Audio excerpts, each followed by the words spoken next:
Hello, sports fans, and welcome to another episode of Between Classes Sports. We are filming our podcast today. No live radio, but we're doing a podcast, so we'll get it out to all of our fans out there. I'm your host, Nicholas Austin Holiday, here with Hello, everyone. It's Yusuf Khan. Nice to be on. Yusuf Khan in the house, a Miami fan. We're going to talk about the NCAA tournament a little bit and touch on a little spring football, college football, maybe dabble in the NFL a little bit. But right now, pretty much what's going on is, the tournament. Obviously, we're down to the Final Four.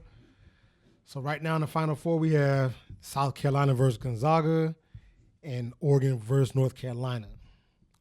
So what do you think about those matchups? Yeah, this is coming down to the blue. Three of these teams, or two of them, have never been in the Final Four, and I think Oregon hasn't been since the first year, like 1939. So I don't think a lot of people picked this Final Four. But you do got the traditional North Carolina team in there, and Gonzaga is a number one seed. They've been knocking on the door for years, so they finally got in. So it looks like some anticipated matchups. I think everyone's really looking forward to that Oregon-North Carolina game. A lot of NBA talent in that game. And then the other one, the undercard, Gonzaga and South Carolina should be good too. It should be a slugfest. So I think both matchups are pretty good, and we should have a good championship. I'm not really looking forward to either one of these games. And the reason I say that is because these teams messed up my brackets completely. And, I filled out my brackets. I had a chance to win some money. Clearly, I'm going to lose. I did an office pool. I think it was like a $10 buy-in. Going to lose that. The person that's going to win, I don't care what you say. There's no way anybody could predict this. So no, I don't think anybody got this Final Four. If they did, they're probably a millionaire or something.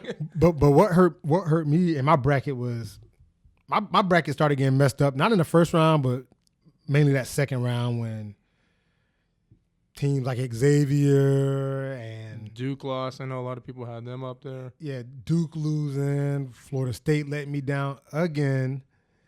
I didn't have Florida State winning much, but I had them. And then the champ Villanova losing in the second round too. I predicted them to go to the championship. Yeah, I think I actually had Villanova in the Final Four. So the only team I still have left in the Final Four is North Carolina. Yeah, I had UNC and Gonzaga. I went with a lot of number one seeds, so those two made it. But yeah, South Carolina definitely out of the blue, and Oregon sort of a dark horse as well. The story with South Carolina is, it's pretty amazing. I will say that they play some great defense. Oh yeah, I never would have expected them to be where they are. Not just overall, South Carolina is not a. You can't even really say it's not a basketball school because South Carolina's not a football school either. It's just South Carolina's just. Yeah, I don't think many people had them. I don't think they had won a tournament game in 44 years. They were 3-6 headed into the tournament. They had lost to Alabama twice, so I don't think anybody saw them coming in. But they got strong play from Thornwell. He's averaging like 26 points a game. Yeah, he's the man. He's the man for them. He's a senior, so we'll see what happens with them going forward. But I think this is kind of their chance for a while. This is probably not going to be replicated anytime soon. But at least South Carolina fans had this because they don't have anything with their football team. Steve Spurrier, he had a few good years, didn't he? Yeah, he had a few good. You talking about back with Clowney and Marcus Lattimore and Steven Garcia at quarterback. Yeah, they had a few good years, but yeah, definitely not known as a basketball powerhouse by any means. No, in the end, I still, like we say, I didn't have Gonzaga going this far, and the only reason why is because Gonzaga seems to find a way to mess up every year. It's like they come in so many times with a top seed, one seed, definitely. And I go back to Adam Morrison when he was with Gonzaga, and everybody was like, "Oh, this man's out here shooting the lights out," and Michael Jordan drafted him number one overall, and yeah, he was definitely top three. He became one of the biggest busts in NBA history. Just didn't do anything. Became a journeyman in the NBA. So I didn't think Gonzaga. I wasn't sold on him. I was like, you know what? Everybody's talking about them, but it's not going to happen. And, look at them. They made it to the Final Four, so I have to give them their props on that. It's impressive. Yeah, Gonzaga, I had them in there. I mean, they've had a, real good record. They're 36-1. They got a weak, conference, but hey, they won the games they're supposed to win. They only had one loss to BYU. So I think they've been in the top, 5 all year or whatnot. And the bracket wasn't like too tough as well. I saw the West Virginia game back a few nights ago, and that was a real good game towards the end. They sort of, held on to victory for that. They hit that 3 at the end, and that was a big bucket. But yeah, they got some good players too. They got the big guy Karnowski. He's a 7-footer, 300 pounds, Polish guy. He's definitely a good big man. And then they got Williams Goss. He's averaging like 17, 6 and 5. So then they got Jordan Matthews, the guy that hit the shot the other night against West Virginia. So they got a good, well-rounded team. And I think in this matchup versus South Carolina, I would probably go with Gonzaga just because of the, I think they have better talent. If they can key in on Thornwell, I think South Carolina will keep it tough because of their defense, but I got to go to Gonzaga in this matchup. Nope, I fully agree with that. I have Gonzaga winning that game. I just don't think, like you say, I don't think South Carolina has the firepower to really hang with Gonzaga. They have, like you say, they play good defense, but, I mean, you have to – it's not football. You have to be able to score points. Yeah, definitely. So. And they've been sort of, they've been holding teams, real good field goal percentage, but I just don't see that continue and then put in enough points to win. So I got Gonzaga going to the championship. I do too, and I have them playing against North Carolina. I mean, everybody, Oregon's a fun story. Definitely. I guess on their path there, but I had North Carolina winning. I had North Carolina winning last year too, and they didn't. Yeah, they made it to the championship. So. Yeah, they made it, and they were up for a point in time, but they still ended up losing the game. So I can't definitely say that North Carolina is going to win, but I mean, North Carolina has a stacked roster. I mean, they play.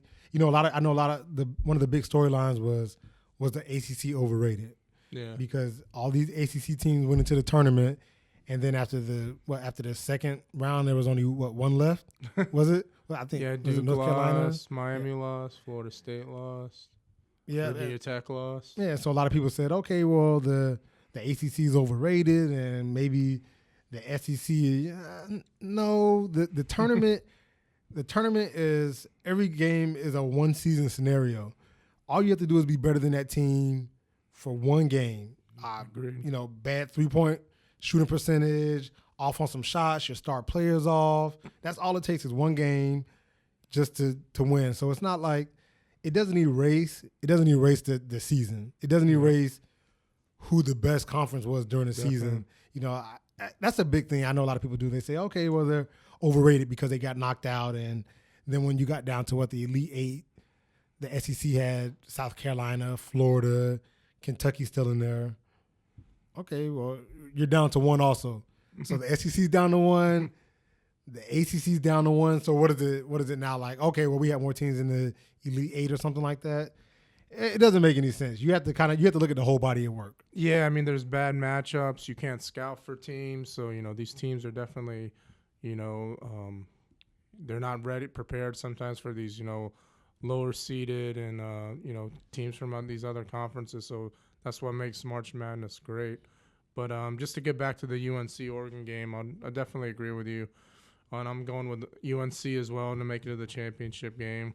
I think they just got a big size difference. They got a lot of skilled forwards. And, Luke May, the guy that hit the game-winning shot the other night, Isaiah Hicks, Justin Jackson. I think he was named an All-American today.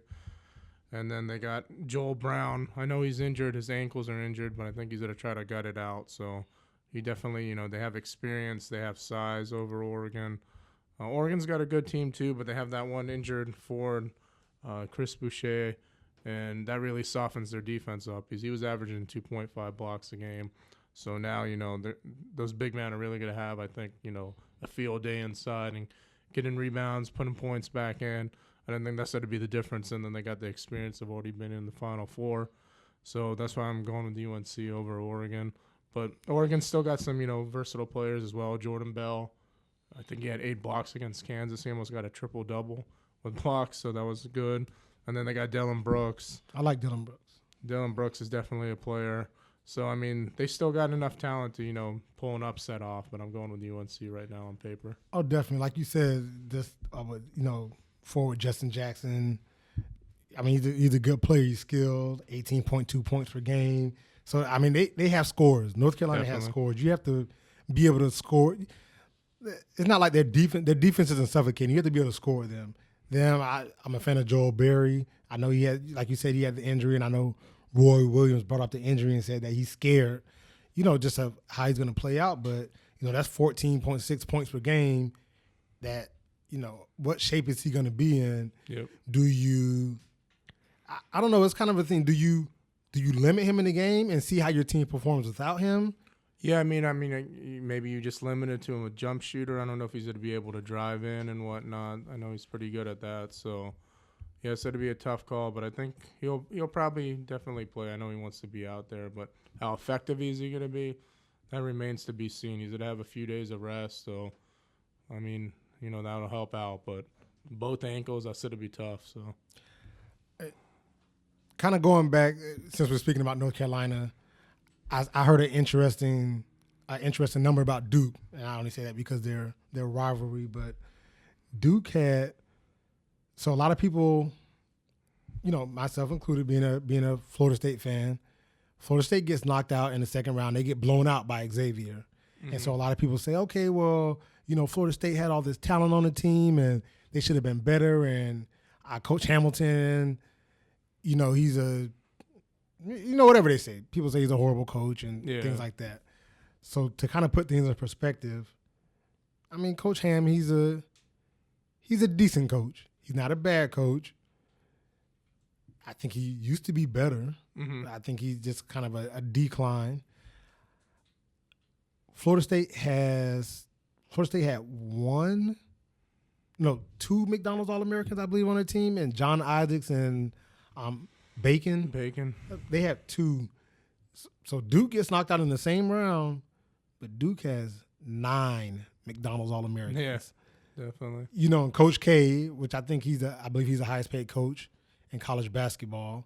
He should be. So you have to kind of put things in perspective. When you look at the players and you look at their recruiting classes, you're typically as good as your recruiting classes are if you have a good coach. So based on Duke's recruiting classes, Duke should be in the Final Four, or they should have made it a lot further than they did. Definitely. Based on recruiting classes, I think Florida State was picked to finish 8th in the ACC, and they finished 2nd in the ACC. Yeah, they definitely had a good year. There's no way they maybe shouldn't have even made the tournament based on preseason projections. Mm-hmm. So, a lot of people say, oh, they have the big guys down low, Ojo, the big 7-footers. These guys aren't college ready. These guys are coming in and they're, it takes them 2, 3, 4 years to be a decent player. That's one of the differences between the Florida States of the world and the Dukes or the North Carolinas or the Arizonas, is these guys are coming in, the big guys they get coming in, these forwards, maybe not 7-footers, but, there's some out there. But these big guys they have coming in are, they're college ready. Yeah, they're one and done. Exactly. To sort of piggyback off that and talk about, all the success the state schools had. Miami had a good year. They made the tournament. Florida had definitely had a good year. They made it all the way to the Elite Eight. They got beat out by South Carolina, SEC opponent. But I don't think many people, the critics or whatnot were picking these teams to get this far. But the state of, Florida's known as a football school, football state. But definitely our basketball showed up this year.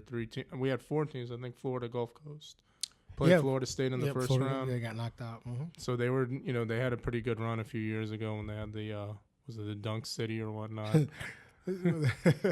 I remember that year. It was fun. It was fun. Yeah. They were exciting. Yeah. So Miami had some talent. They had Bryce Brown. He was a good freshman. They got some guys coming in. They had some seniors that are leaving. So I think the program they're building with Larinaga, Larry Nugget's a good coach. He's a good coach. He's there to keep them. They made it 2 years in a row. They had 2 Sweet 16 appearances, but they just got to try to make that next step and try to get further in the tournament. So I think they'll have a good year and come back next year. And then Florida, they had that amazing shot against Wisconsin a few nights ago. Giozzi, I think was his name, and he hit that 3 right at the buzzard. So that was an incredible game. I saw the end of that. So, state of basketball is good in Florida. So hopefully all 3 teams and the other schools like UCF and USF can hopefully improve. I know USF just got a new coach. Probably not much, but Yeah. it's worth a shot. It's worth a shot. Yeah, definitely. But like you said about Miami, after last year, they lost a lot of seniors. So I thought they were going to take a big step back. So I was really surprised with how well they did this year, which it just shows you how good of a coach. Yeah, he's recruiting good now. So he had a top 10 class last year. I think he has another top 10 class this year. I know he has a couple of McDonald's All-Americans this year. So. Lonnie Walker, I think, is coming in next year. So, yeah, they're a team definitely on the rise. They're going to have to replace a few seniors, but I think they're sort of at this point where they can, sort of reload the players. And they won't have one-and-dones like a Kentucky or a Duke or UNC, but they got enough experience and they got, a little talent that's not as good, but they can definitely hang in there with those teams. They beat UNC this year. They beat Duke this year. So they definitely can hang with the big boys of the ACC. I think one of the big things is not, Kentucky does their thing. Kentucky gets one and done. They get some of the top players in the country. They know they're going to play for 1 year and go to the NBA. But some of the other schools, you can still get top talent, but they're not necessarily one and done. So you maybe not expected to be in the tournament every year. Like if Kentucky misses the tournament, it's a huge deal. Definitely. Like, oh my goodness, what's going on? Calipari, are they falling off? Like what's happening to Kentucky? But, some of those schools that are maybe not a tier down, but maybe a couple of tiers down, you make the tournament 2 times in 4 years. That's good. That's good for the type of talent you're bringing in. And it's even it's funny that you bring up Kentucky and Calipari because I know people are already saying, is he in the decline? He hasn't been in the Final Four in a few years. So, yeah, expectations at certain schools are very high. So, but yeah, I think Florida schools are doing good and they're on the up.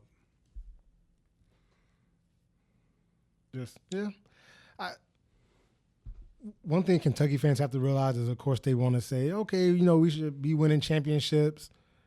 You have a team full of freshmen. Like, you're not going to win. More often than not, you're not going to win championships. Yeah. You're going to make it far in the tournament because you have more talent than most of the teams you play against. And you're going to run through your conference slate because the SEC is not that good in basketball. Okay, Florida, yes, Florida has, of course, they fielded some really good teams, and it looks like they're going to kind of continue on that trend, even though the new coach isn't recruiting as well. I can't remember the old coach's name now. For who? For Florida. I don't remember. Billy Donovan? Billy Donovan. I want to call him like O'Leary or Dunleavy or something like that. But, he's not Billy Donovan came in and completely turned that program around. Definitely. Sheesh, man. Look at the guys, some of the guys he brought titles. in. Yeah. But, the new coach isn't recruiting the same way, but. Yeah, they had a good run this year, and I think, he seems like a good coach. But, yeah, talk about, Kentucky. But, one thing I always like to look at is Kentucky gets the best talent, but these are 17, 18-year-old kids. Exactly. They got to play these teams, in the tournament like Wisconsin. They got all these seniors and juniors, physically mature. They put time in the weight room. They put time in the classroom. They're, just more experienced, and they've been together for years. You sort of can't build that team chemistry on the fly with, a bunch of young talent like that. So that's why I think it hurts Kentucky sometimes, and there's always the debate, should you just go for one and done, or should you, have a mix or whatnot. But I think that's one thing to consider when you think of teams like Kentucky. Yeah, it's one of those things, like you said, should he go for one and done, go for a mix? He wants the best players in the country. The best players are typically going to be one and dones. It's a trade-off, You're not going to always have that. You're not going to always have that Anthony Davis type team where everything just gels at the right time and you're able to go all the way. That doesn't happen. Yep. It doesn't happen often with a team that young. If you had a football team full of freshmen playing, you get Yeah, killed you get slaughtered by everybody on your schedule pretty much. So definitely because of the physicality. yeah, it's just it is what it is. It's a trade off. Your team will be exciting. They'll go to the tournament.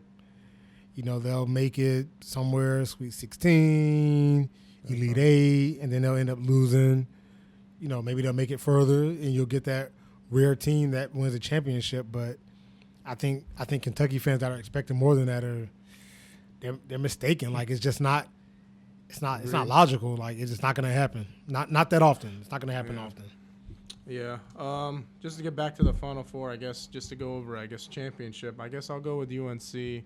I guess we both have UNC, Gonzaga in the championship, but I guess for those same reasons, the experience and the size and, just having those players in place, I'll go with UNC to finally, they made it last year, they lost. I think they'll put it all together this year and win it. I'm going with UNC too. I think their team has a good chemistry.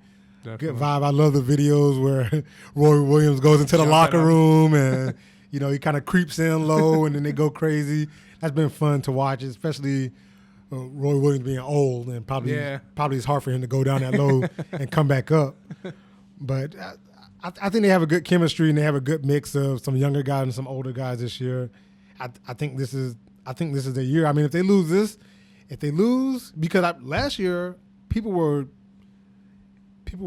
not necessarily calling for Roy Williams' head, but they were saying they thought he had passed his prime. They thought it was over for him because North Carolina wasn't doing well earlier in the year last season.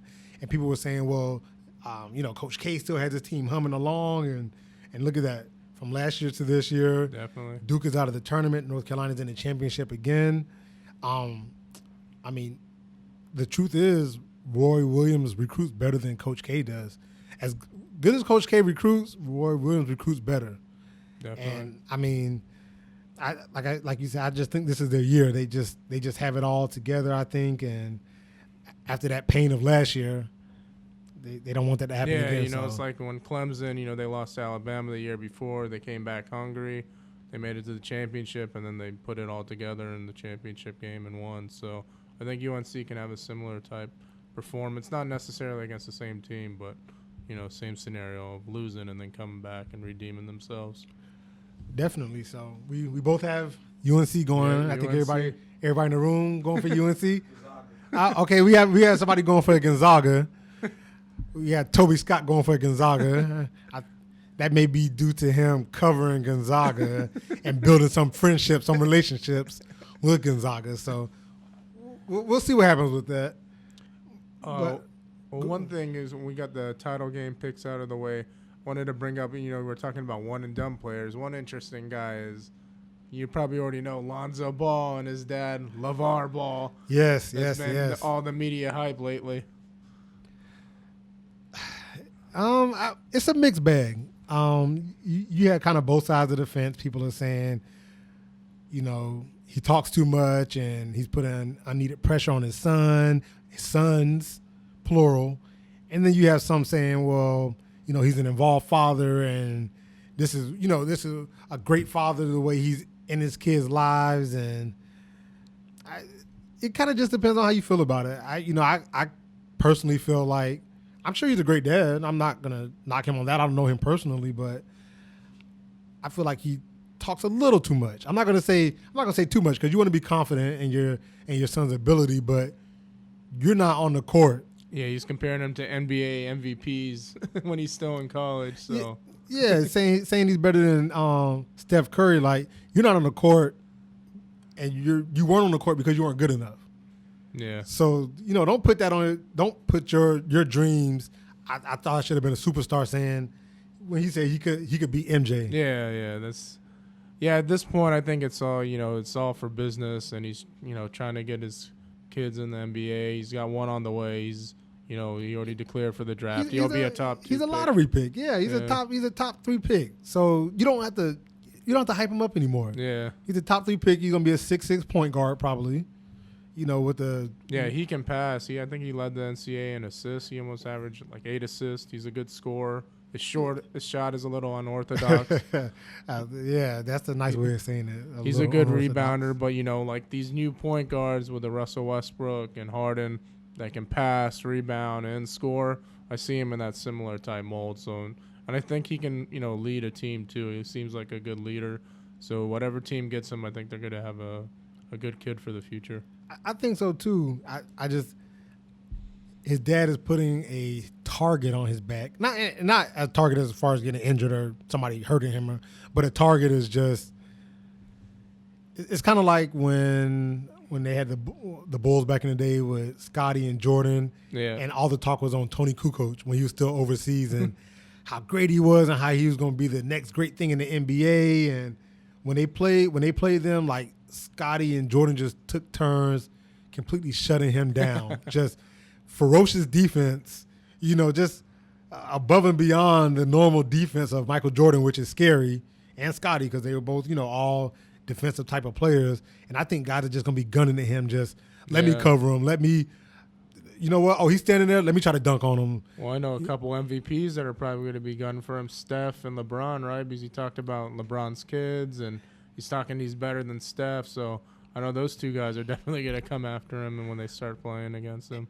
And I don't understand that because, LeBron came out and said, you can talk about whatever you want to, but just don't talk about my family, leave my kids' names out your mouth, which I can understand. You don't need this grown man talking about your kids in that way, saying, basically what he said was his kids weren't going to be superstars because he's a superstar. Yeah. And he was saying superstars basically don't breed other superstars. You don't know what LeBron's kids are going to be. Yeah, it's still way too early. LeBron's oldest kid is really good. Yeah. Dwayne Wade's oldest kid is pretty good. They may be great or they may not be. Michael Jordan's sons weren't that good. His younger son was a little bit better than the older son, but you don't know what they're going to be. So. Yeah, it's a combination of things. They obviously have the genetics. They'll have the talent, but will they have the same work ethic and will they have the same, experiences on the basketball court growing up? So all these things, different variables. And who's to say? We won't know for another 10, 15 years, how these kids turned out. So, yeah, that was sort of a low blow by LeVar, but I think he's just doing it all for business to get his name out there, to get his kids' names out there. So everyone's buying into it. So I think he's happy. And he's been on it. I've seen like Sports Center, and he's been on all these talk shows. He's been on all these shows. Nobody even knew who he was a month ago, and he's arguing with Stephen A. Yeah, he's getting Stephen A. rifled up. So, and I'm like, people are talking about him with Stephen A. and I'm like, who cares? Like, not only did I not watch it, like I don't want to watch a replay because I don't care what he has to say. Like it's irrelevant. Like your son's a good basketball player. Your younger sons, they may be really good in college. We don't know yet, but you weren't a good basketball player. You were below average. Yeah. So just played a few years of college and yeah, that's it. I still can't believe why people are still bringing up this Jordan versus LeVar Ball. I saw something on social media that was like a NBA 2K post. He couldn't even move, and Jordan was just like scoring that well. If you take both of them and put them at 30 years old at the same time, LeVar Ball versus Michael Jordan possibly has the greatest game of his career. I guess another person, and not just shooting in the gym. I want to see the game now. They're both like 50. Why don't they play now? If they play right now, Michael Jordan puts up 50 points on like scores at ease. Yeah, definitely. And this is maybe Jordan coming off of knee surgery, not having touched a basketball for 2 years, and using one crutch, and sitting down. Yeah. And he would just blow LeVar out. It's not even a discussion. It's not even worth bringing up, but it's just funny how people react to everything these days. But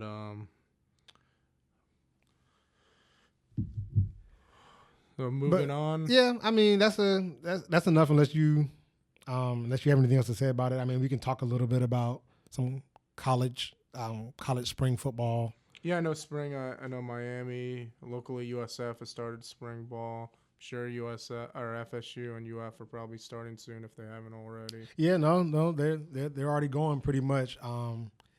Kind of detouring for that for a second. Florida State just had their pro day today, so Okay.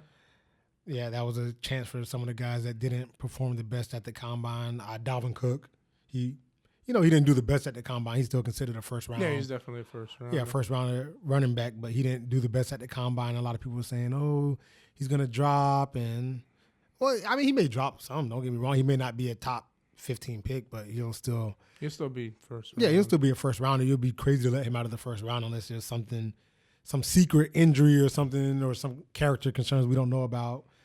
But Leonard Fournette a lot of people talk about his 40 time, which was good, especially for a 240-pound running back. But I mean, he didn't really do good in other explosive drills like the vertical jump, the long jump, those things. He didn't really do that great in them. But I mean, these guys are all immensely talented. Oh, definitely. Those two guys are the whole running back. And there's McCaffrey. Yeah, I like McCaffrey. McCaffrey's sort of a scat back receiver. You can do jack of all trades. I know he only did like 10 bench presses or whatever of 225, but he doesn't need to be a strong guy. He's versatile. Yeah, he's not. I mean, McCaffrey's gonna end up being he's like a Danny Woodhead type of player. Yeah, just a bigger. What do you?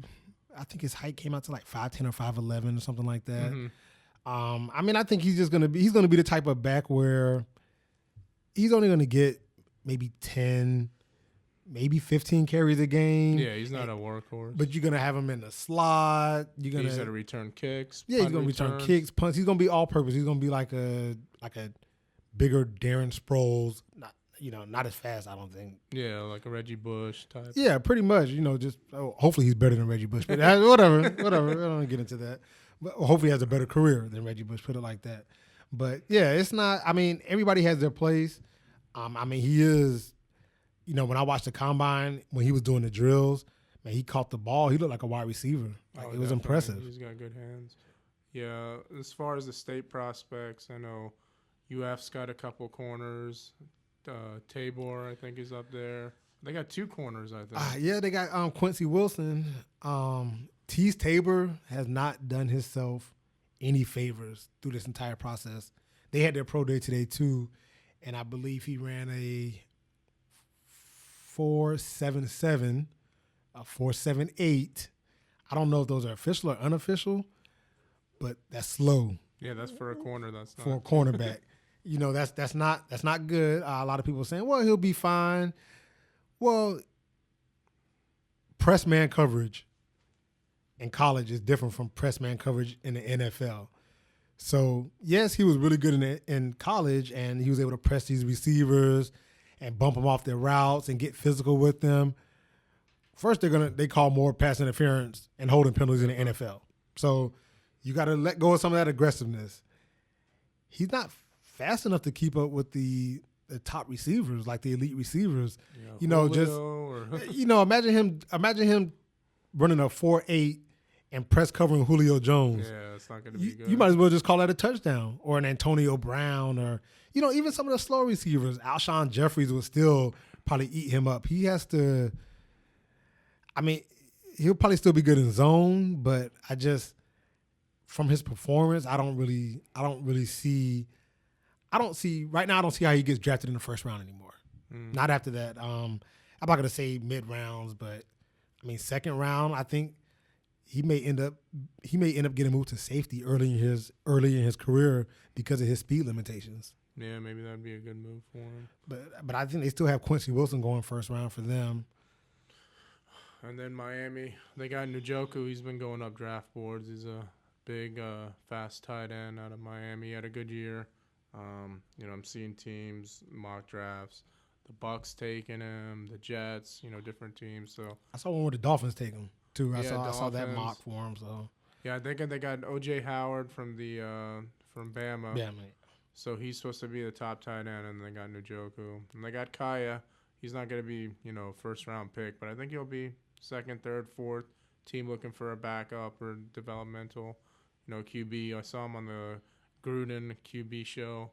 I think he did good on that. So I'm looking forward. Miami doesn't usually have a lot of good QB prospects going to the draft, so looking forward to see what he can do in the NFL. Do you think Kaya should have stayed one more year? No, I think it was a good time for him to leave. Actually, I think he had a higher stock, or maybe at the end of last year. I agree. You know, the projections for the beginning of this year had him going first round, so I don't know if he was going to improve that much more. It would have helped the team, I think, because they have a lot of defensive talent and skill talent coming back, so the team would have been better overall. But for his own, personal growth, I don't know if it would have helped him a lot. He spent 3 years there. He started from day one. So he got a lot of, work in college. So, and he started 3 years, so which many QBs don't do at a major, university. Yeah, I mean he has the size and he has the arm strength. He has the size, he has the arm strength and those types of things. But one of his biggest knocks was the way he performed in big games. And that was a thing. Against in some of the lesser games, not saying lesser teams, but in some of the lesser games, he performed, really well. Out and of the stats. put up some gaudy numbers. I mean, he even performed, well against Florida State, which he had some good games against Florida State. Yeah, he had some good games, but it's just, I think he just didn't. I guess it seems like mentally maybe he didn't progress the way you would want him to. I know in this last game they played. He had a good bowl game against West Virginia. Yeah, and I'm not fully sure. Even in his last game against Florida State, I'm not sure he wasn't injured. I'm not saying he was, but I'm not really sure. Like he got hit, hard a couple times, and I don't know if he was all there. Yeah, I remember that game. Both QBs got hit a lot, and I remember FSU's quarterback went into the injury tent or whatnot, and they get looked at. But yeah, I think Kaya was definitely shaken up as well, so he might have been nursing an injury that game, and he gutted it out. But yeah, they lost again. But yeah, I saw something about. I didn't read the article, but I saw something about Jimbo Fisher actually said that he either sent some footage or he spoke with the ACC about some of the hits that DeAndre Francois took during the season. And I know one of the big games that they focused on was the Miami game. And, it's football, it's a game of hitting, and he took some late hits in that game. Obviously not all the hits, but he took some. I remember one in particular, I think, where was it Kendrick Norton, the D tackle? After the play took him and just drove him down, kind of shoulder head first into the ground, which was a clear late hit.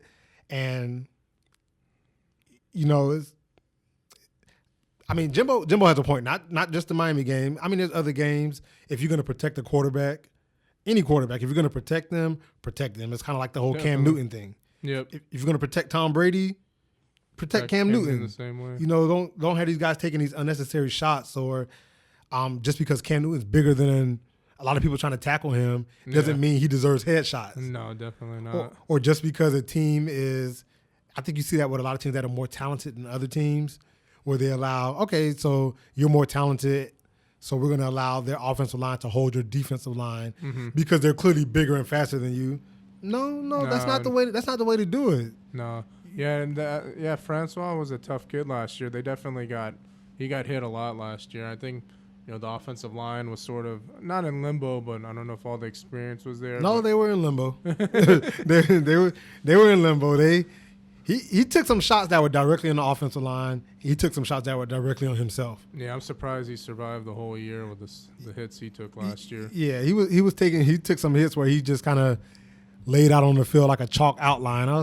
You don't have to eat every hit. Like, just because there's a plate of table on the food doesn't mean you have to eat everything on a plate. And I say that, like, you can see this guy coming at you. You don't have to say, "Oh, I'm gonna wait till the last second to get this pass off." You don't have to do that every play. Throw the ball away. You can run. You can dodge him. That's an idea. That's his choice.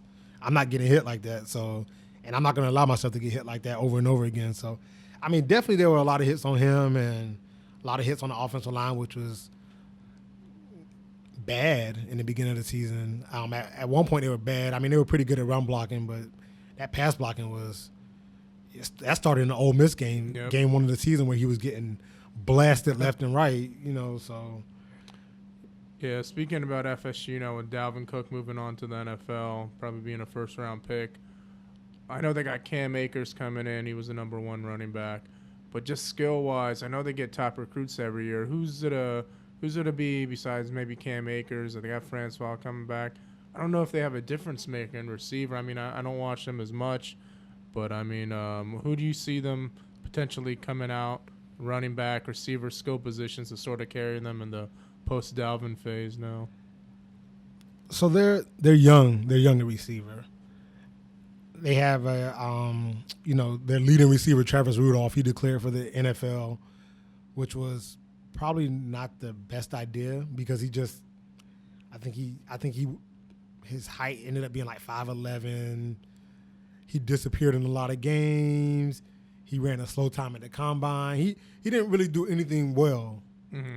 So I don't think he gets drafted, honestly. Mm-hmm. Or if he does, I think he gets drafted maybe around the 5th round, 6th round, and gets drafted as a slot receiver. Yep. And he played outside at Florida State.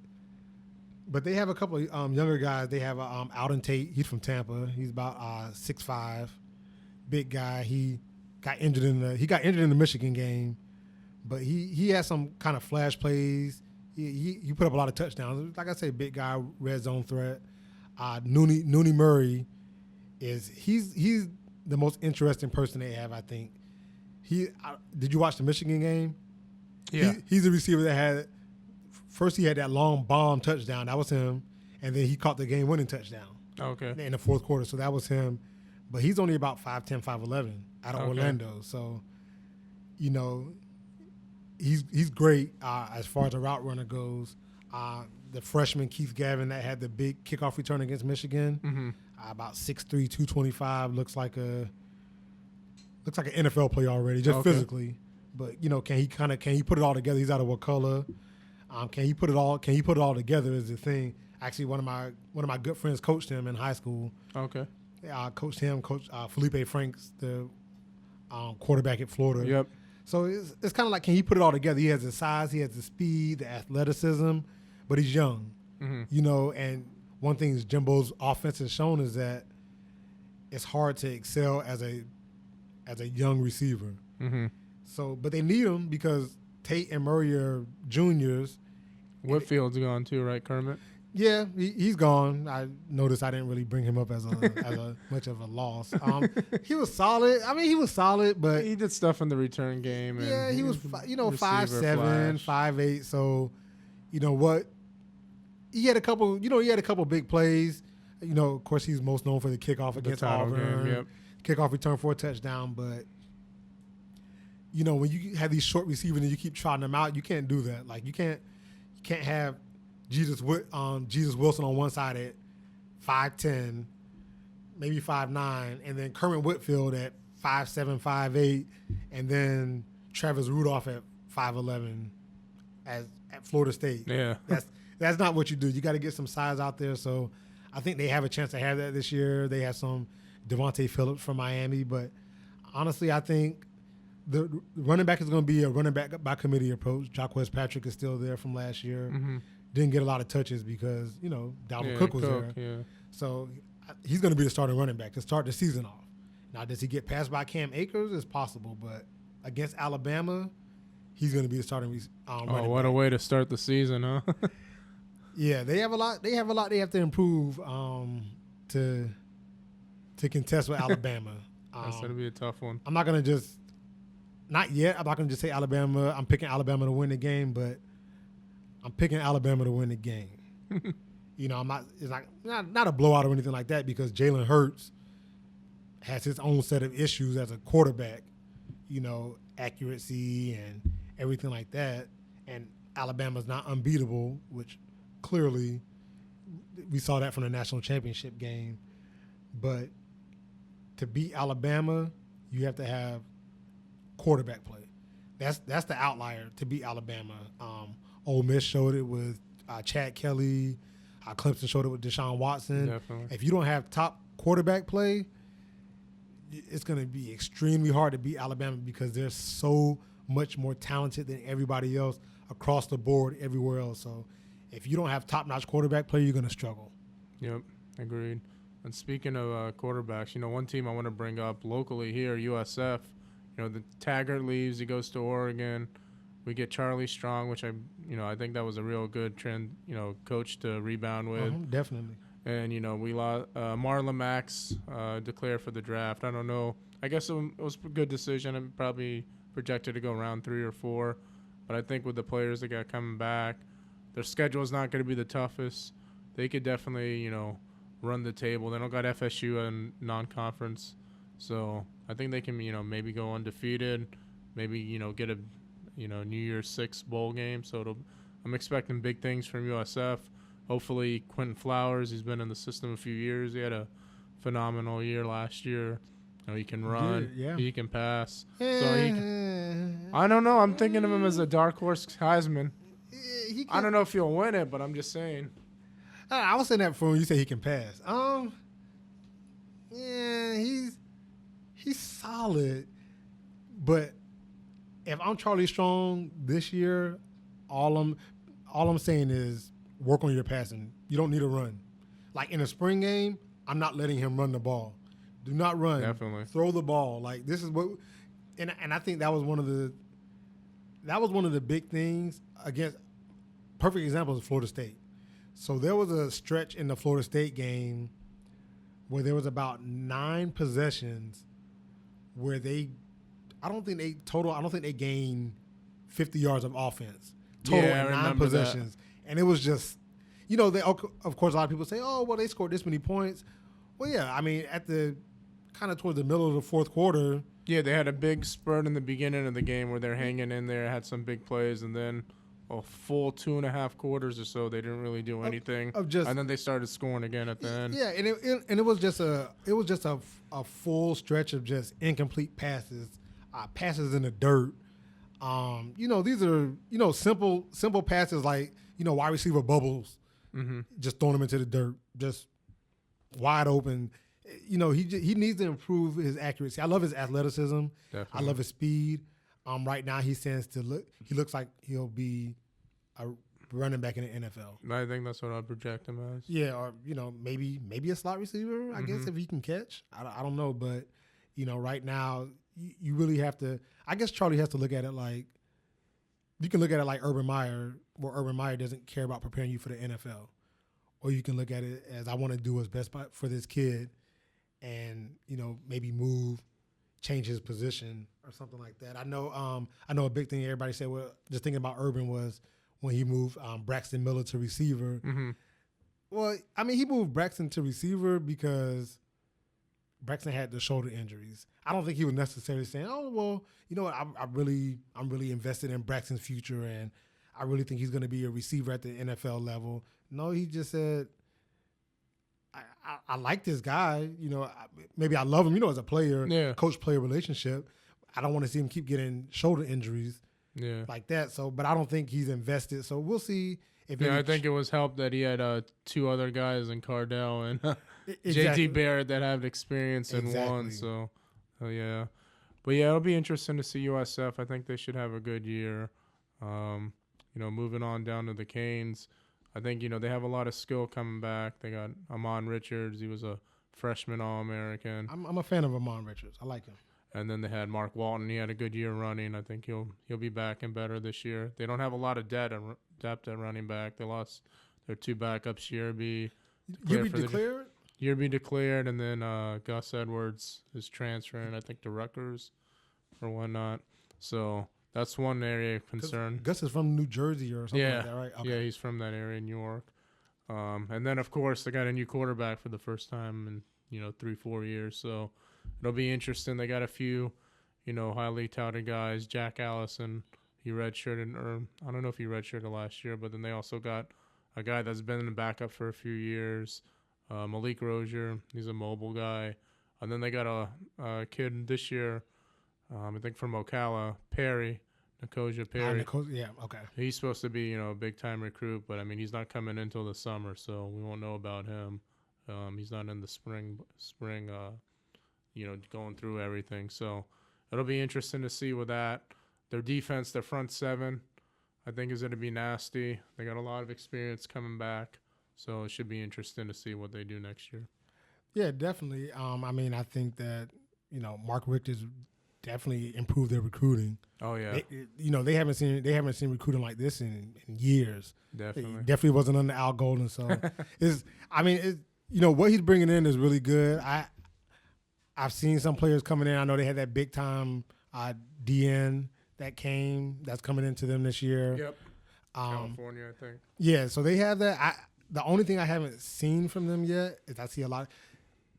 If you're Miami, recruiting skill positions should be like water. Candy. And they're bringing them in. I see the receivers they're bringing in and the running backs. I like Travis Homer too at running back also. Yeah, he played a little last year in special teams. But I'm waiting to start seeing the difference makers on the lines. Definitely. And see if he starts bringing those in. So that'll be. Yeah, the D line I think is good. The O line still's got some work to do.